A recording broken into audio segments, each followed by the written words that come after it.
പ്രിയപ്പെട്ട സുഹൃത്തുക്കളെ, നമസ്കാരം. എവർക്കും ആക്സസ് PSC ഓൺലൈനിൻ്റെ ഇന്നത്തെ സൈക്കോളജി ക്ലാസ്സിലേക്ക് ഹൃദ്യമായ സ്വാഗതം.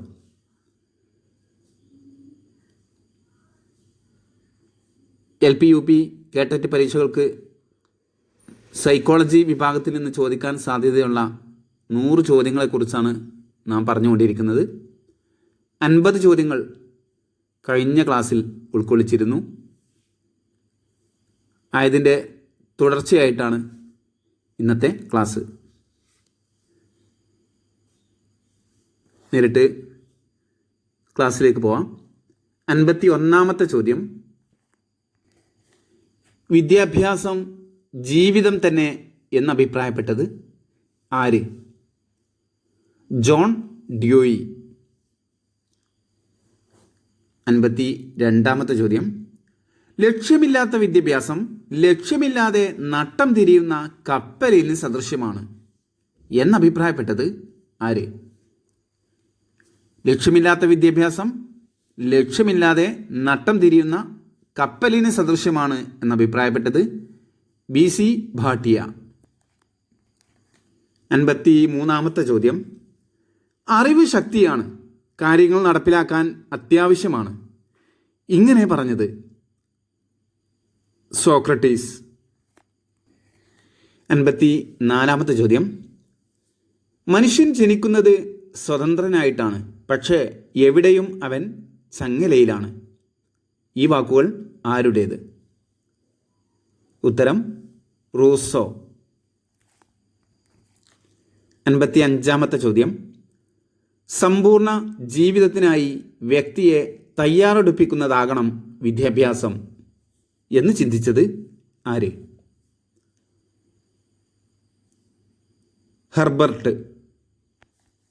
ഹെർബർട്ടാണ് സമ്പൂർണ്ണ ജീവിതത്തിനായി വ്യക്തിയെ തയ്യാറെടുപ്പിക്കുന്നതാകണം വിദ്യാഭ്യാസം എന്ന് അഭിപ്രായപ്പെട്ടത്. 56ാമത്തെ ചോദ്യം: വേദകാല വിദ്യാഭ്യാസത്തിൻ്റെ ആത്യന്തിക ലക്ഷ്യം എന്താണ്? ആത്മസാക്ഷാത്കാരമാണ് വേദകാല വിദ്യാഭ്യാസത്തിൻ്റെ ആത്യന്തിക ലക്ഷ്യം. 57ാമത്തെ ചോദ്യം: ബുദ്ധമത വിദ്യാഭ്യാസം ആരംഭിക്കുന്ന ചടങ്ങ് ഏത് പേരിൽ അറിയപ്പെടുന്നു? ബുദ്ധമത വിദ്യാഭ്യാസം ആരംഭിക്കുന്ന ചടങ്ങ് പബുജ എന്ന പേരിലാണ് അറിയപ്പെടുന്നത്. പബുജ. 58ാമത്തെ ചോദ്യം: നളന്ദ സർവകലാശാല ഏത് സംസ്ഥാനത്തായിരുന്നു? ശരിയുത്തരം ബീഹാർ. 59ാമത്തെ ചോദ്യം: കുട്ടിക്ക് സ്വർണം ദാനമായി നൽകുന്നതിനേക്കാൾ വിദ്യ അഭ്യസിപ്പിക്കുന്നതാണ് നല്ലത്. ഇങ്ങനെ അരുൾ ചെയ്തത് ആര്? ശരിയുത്തരം മുഹമ്മദ് നബി. 60ാമത്തെ ചോദ്യം: ഇന്ത്യയിലെ വിദ്യാഭ്യാസത്തിൻ്റെ മാഗ്ന കാർട്ട എന്ന് വിശേഷിപ്പിക്കപ്പെട്ടത്? വുഡ്സ് ഡെസ്പാച്ചാണ് ഇന്ത്യയിലെ വിദ്യാഭ്യാസത്തിൻ്റെ മാഗ്ന കാർട്ട എന്ന് വിശേഷിപ്പിക്കപ്പെട്ടത്. 61ാമത്തെ ചോദ്യം: സെക്കൻഡറി വിദ്യാഭ്യാസം സ്വകാര്യ ഏജൻസികൾക്ക് വിട്ടുകൊടുക്കണമെന്ന് ശുപാർശ ചെയ്തത് ഏത് കമ്മീഷനാണ്? ശരിയുത്തരം ഹണ്ടർ കമ്മീഷൻ. സെക്കൻഡറി വിദ്യാഭ്യാസം സ്വകാര്യ ഏജൻസികൾക്ക് വിട്ടുകൊടുക്കണമെന്ന് ശുപാർശ ചെയ്തത് ഹണ്ടർ കമ്മീഷൻ. 62ാമത്തെ ചോദ്യം: 6 മുതൽ 14 വയസ്സ് വരെയുള്ള കുട്ടികൾക്ക് നിർബന്ധിതവും സൗജന്യവുമായ പ്രാഥമികമോ അടിസ്ഥാനപരമോ ആയ വിദ്യാഭ്യാസം നൽകണമെന്ന് ശുപാർശ ചെയ്ത കമ്മിറ്റി? Sergeant report. 63ാമത്തെ ചോദ്യം: വിവിധോദ്ദേശ വിദ്യാലയങ്ങൾ എന്ന ആശയം മുന്നോട്ട് വെച്ചത് ആര്? വിവിധോദ്ദേശ വിദ്യാലയങ്ങൾ എന്ന ആശയം മുന്നോട്ട് വെച്ചത് ഡോക്ടർ മുതലിയാർ ആണ്. 64-ാമത്തെ ചോദ്യം. കേരളത്തിലെ ആദ്യത്തെ വിദ്യാഭ്യാസ മന്ത്രി ആരായിരുന്നു? Professor Joseph Mundassery. 65-ാമത്തെ ചോദ്യം. ഇന്ത്യയുടെ ഭാവി ഭാഗധേയം നിർണ്ണയിക്കപ്പെടുന്നത് ഇവിടുത്തെ ക്ലാസ് മുറികളിൽ വെച്ചാണ്. ഈ പ്രസ്താവനയുമായി ബന്ധപ്പെട്ടിരിക്കുന്ന കമ്മീഷൻ ഏത്?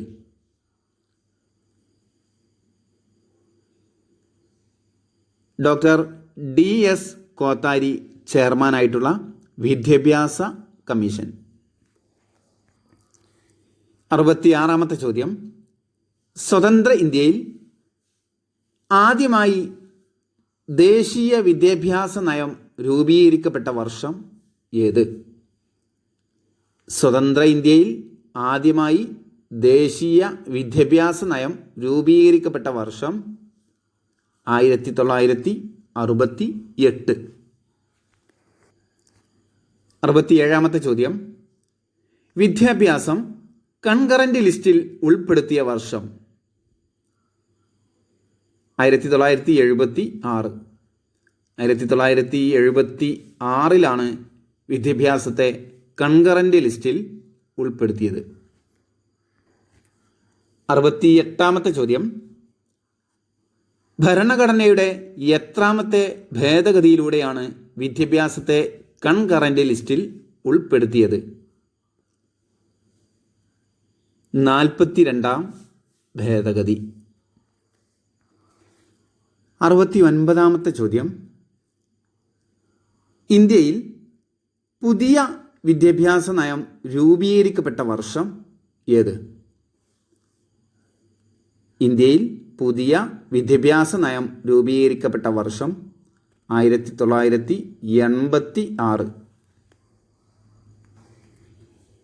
70-ാമത്തെ ചോദ്യം. NCERT ആരംഭിച്ച വർഷം?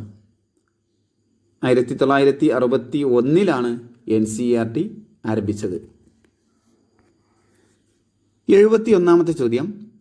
ദേശീയ തലത്തിൽ സ്കൂൾ പാഠ്യപദ്ധതി തയ്യാറാക്കുന്നത്? ദേശീയ തലത്തിൽ സ്കൂൾ പാഠ്യപദ്ധതി തയ്യാറാക്കുന്നത് NCERT ആണ്.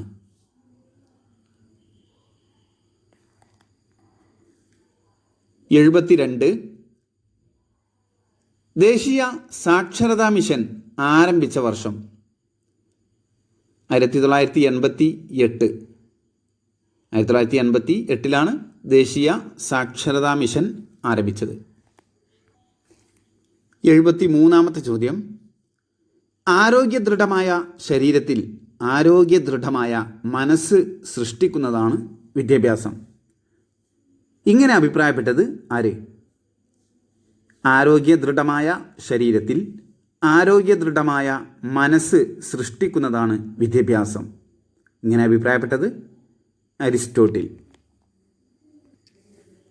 74-ാമത്തെ ചോദ്യം. DPEP നടപ്പിലാക്കപ്പെട്ട വർഷം? 1994. 75-ാമത്തെ ചോദ്യം. സർവശിക്ഷ അഭിയാൻ SSA നടപ്പിലാക്കപ്പെട്ട വർഷം? 2001, 2002. 2001, 2002 വർഷത്തിലാണ് SSA നടപ്പിലാക്കപ്പെട്ടത്. 76-ാമത്തെ ചോദ്യം. 10+2+3 പാറ്റേണിൽ വിദ്യാഭ്യാസം ശുപാർശ ചെയ്ത കമ്മീഷൻ ഏത്? 10+2+3 ശുപാർശ ചെയ്തത്. 78-ാമത്തെ ചോദ്യം. സോഷ്യൽ കോൺട്രാക്റ്റ് ആരുടെ കൃതിയാണ്? സോഷ്യൽ കോൺട്രാക്റ്റ് റൂസോയുടെ കൃതിയാണ്. 79-ാമത്തെ ചോദ്യം. പെഡഗോഗ് എന്ന വാക്കിൻ്റെ അർത്ഥം? പെഡഗോഗ് എന്ന വാക്കിൻ്റെ അർത്ഥം അധ്യാപകൻ എന്നാണ്. 80-ാമത്തെ ചോദ്യം.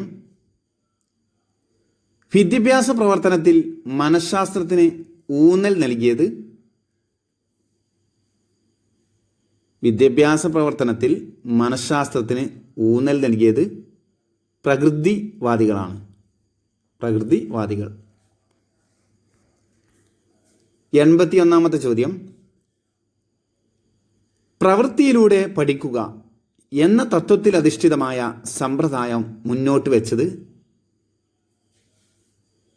പ്രവൃത്തിയിലൂടെ പഠിക്കുക എന്ന തത്വത്തിൽ അധിഷ്ഠിതമായ സമ്പ്രദായം മുന്നോട്ട് വെച്ചത് പ്രായോഗികവാദമാണ്. പ്രായോഗികവാദം. 82-ാമത്തെ ചോദ്യം.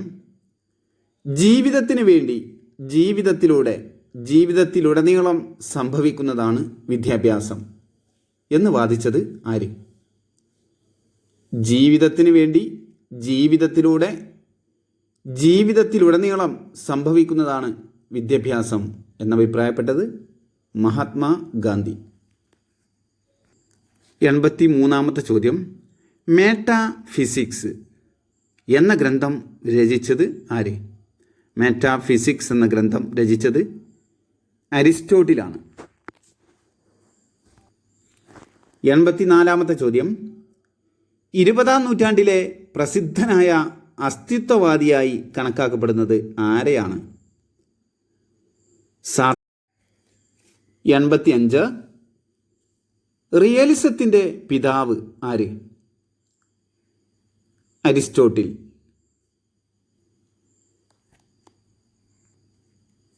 86. സത്യത്തിൻ്റെ അർത്ഥത്തിലേക്ക് ഒരന്വേഷണം എന്ന ഗ്രന്ഥം രചിച്ചതാര്? സത്യത്തിൻ്റെ അർത്ഥത്തിലേക്ക് ഒരന്വേഷണം. ഈ ഗ്രന്ഥം രചിച്ചത് റസ്സലാണ്. 87. പ്രായോഗികവാദത്തിൻ്റെ ഉപജ്ഞാതാവ് ആര്? പ്രായോഗികവാദത്തിൻ്റെ ഉപജ്ഞാതാവ് പിയേഴ്സ് ആണ്. 88-ാമത്തെ ചോദ്യം. വാർധാ പദ്ധതി പഠിച്ചു തയ്യാറാക്കാൻ നിയോഗിക്കപ്പെട്ട കമ്മിറ്റിയുടെ തലവൻ ആരായിരുന്നു? വാർധാ പദ്ധതി പഠിച്ചു തയ്യാറാക്കാൻ നിയോഗിക്കപ്പെട്ട കമ്മിറ്റിയുടെ തലവൻ ഡോക്ടർ സക്കീർ ഹുസൈൻ ആയിരുന്നു. 89-ാമത്തെ ചോദ്യം. കൈത്തൊഴിൽ കേന്ദ്രീകരിച്ചുള്ള വിദ്യാഭ്യാസത്തിന് രൂപം നൽകിയത് ആര്? കൈത്തൊഴിൽ കേന്ദ്രീകരിച്ചുള്ള വിദ്യാഭ്യാസത്തിന് രൂപം നൽകിയത് മഹാത്മാഗാന്ധിയാണ്. 90-ാമത്തെ ചോദ്യം. ആധുനിക സാമൂഹിക ശാസ്ത്രത്തിൻ്റെ പിതാവ് എന്നറിയപ്പെടുന്നത് ആര്? അഗസ്തേ കോംറ്റെയാണ് ആധുനിക സാമൂഹിക ശാസ്ത്രത്തിൻ്റെ പിതാവ്. 91-ാമത്തെ ചോദ്യം. കല്ലുകൊണ്ടോ 92-ാമത്തെ ചോദ്യം. ബേക്കൽ ഓഫ് വോയിസസ് എന്ന് ചരിത്രകാരന്മാർ വിശേഷിപ്പിച്ച രാജ്യം ഏത്? ബേക്കൽ ഓഫ് വോയിസസ് എന്ന് ചരിത്രകാരന്മാർ വിശേഷിപ്പിച്ചത് ഭാരതത്തെയാണ്. 93-ാമത്തെ ചോദ്യം. ചരിത്രത്തിൻ്റെ യഥാർത്ഥ നിർമ്മാതാവ് അധ്യാപകനാണ്. ഈ പ്രസ്താവനയുമായി ബന്ധപ്പെട്ട വ്യക്തി ആര്? ചരിത്രത്തിൻ്റെ യഥാർത്ഥ നിർമ്മാതാവ് അധ്യാപകനാണ്. ഇങ്ങനെ അഭിപ്രായപ്പെട്ടത് H.G. വെൽസ്. H.G. വെൽസാണ് ചരിത്രത്തിൻ്റെ യഥാർത്ഥ നിർമ്മാതാവ് അധ്യാപകനാണ് എന്ന് അഭിപ്രായപ്പെട്ടത്. 94-ാമത്തെ ചോദ്യം. എൻ്റെ വിദ്യാർത്ഥികൾ ഒഴുക്കുനീറ്റിൽ നിന്ന് വെള്ളം കുടിക്കുന്നതാണ് എനിക്കിഷ്ടം. വെള്ളം കെട്ടിക്കിടക്കുന്ന ഒരു കുളത്തിൽ നിന്ന് കുടിക്കുന്നതല്ല. ഈ പ്രസ്താവന ആരുടേത്? തോമസ് അർണോൾഡിൻ്റേതാണ് ഈ വാക്കുകൾ. എൻ്റെ വിദ്യാർത്ഥികൾ ഒഴുക്കുനീറ്റിൽ നിന്ന് വെള്ളം കുടിക്കുന്നതാണ് എനിക്കിഷ്ടം. വെള്ളം കെട്ടിക്കിടക്കുന്ന ഒരു കുളത്തിൽ നിന്ന് കുടിക്കുന്നതല്ല എന്നഭിപ്രായപ്പെട്ടത് തോമസ് അർണോൾഡ്. 95-ാമത്തെ ചോദ്യം. റൂസോയുടെ ജന്മദേശം ഏത്? ശരി ഉത്തരം ജനീവ, സ്വിറ്റ്സർലാൻഡ്. സ്വിറ്റ്സർലാൻഡിലെ ജനീവയിലാണ് റൂസോ ജനിച്ചത്. 96-ാമത്തെ ചോദ്യം. പഠനാനുഭവം നേടിയെടുക്കുക എന്ന ഉദ്ദേശത്തോടെ അടുത്തോ അകലെയോ ഉള്ള സ്ഥലം സന്ദർശിക്കുന്നതാണ് ഫീൽഡ് ട്രിപ്പ്. പഠനാനുഭവം നേടിയെടുക്കുക എന്ന ഉദ്ദേശത്തോടെ അടുത്തോ അകലെയോ ഉള്ള സ്ഥലം സന്ദർശിക്കുന്നതിനെ ഫീൽഡ് ട്രിപ്പ് എന്നാണ് വിളിക്കുന്നത്. 97-ാമത്തെ ചോദ്യം. ശാസ്ത്രീയാന്വേഷണ മാതൃക വികസിപ്പിച്ചത് ആര്? ജോസഫ് ഷോബ്. ജോസഫ് ഷോബാണ് ശാസ്ത്രീയാന്വേഷണ മാതൃക വികസിപ്പിച്ചത്. 98-ാമത്തെ ചോദ്യം. പഠന പ്രക്രിയയിലെ വൈജ്ഞാനിക സമീപനത്തിൻ്റെ പ്രയോക്താവ് ആര്? ജീൻ പിയാഷെ. ജീൻ പിയാഷെയാണ് പഠന പ്രക്രിയയിലെ വൈജ്ഞാനിക സമീപനത്തിൻ്റെ പ്രയോക്താവ്. 99-ാമത്തെ ചോദ്യം. Indira Gandhi national open university IGNOU സ്ഥാപിക്കപ്പെട്ട വർഷം ഏത്? 1985. 1985-ലാണ് ഇഗ്നോ സ്ഥാപിതമാവുന്നത്. 100-ാമത്തെ ചോദ്യം. അധ്യാപകൻ സ്വയം പഠിച്ചുകൊണ്ടായിരിക്കണം എന്ന് പറഞ്ഞതാര്? അധ്യാപകൻ സ്വയം പഠിച്ചുകൊണ്ടിരിക്കുന്നതായിരിക്കണം എന്ന് പറഞ്ഞത് സ്വാമി വിവേകാനന്ദനാണ്. പ്രിയപ്പെട്ട സുഹൃത്തുക്കളെ, സൈക്കോളജിയുടെ 100 ക്വസ്റ്റ്യൻസ് ഇവിടെ അവസാനിക്കുകയാണ്. ചോദ്യവും ഉത്തരവും ക്ലാസ്സിൽ ഉൾക്കൊള്ളിച്ചിരുന്നു. ഈ ക്ലാസ് നിങ്ങൾക്ക് ഇഷ്ടമായിട്ടുണ്ടെങ്കിൽ നിങ്ങൾ ആക്സസ് PSC ഓൺലൈനിൻ്റെ യൂട്യൂബ് ചാനൽ സബ്സ്ക്രൈബ് ചെയ്യുക. തുടർന്നുള്ള ഓരോ ക്ലാസ്സുകളും ലഭിക്കണമെങ്കിൽ കൂടെയുള്ള ബെൽ ബട്ടൺ അമർത്തുക.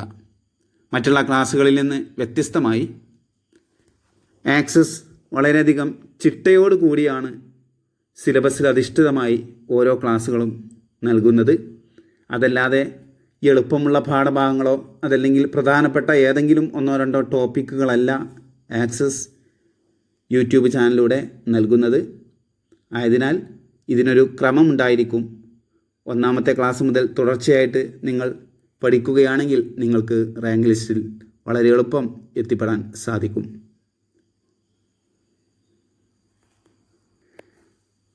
മറ്റൊരു ക്ലാസ്സുമായി നമുക്ക് വീണ്ടും കാണാം.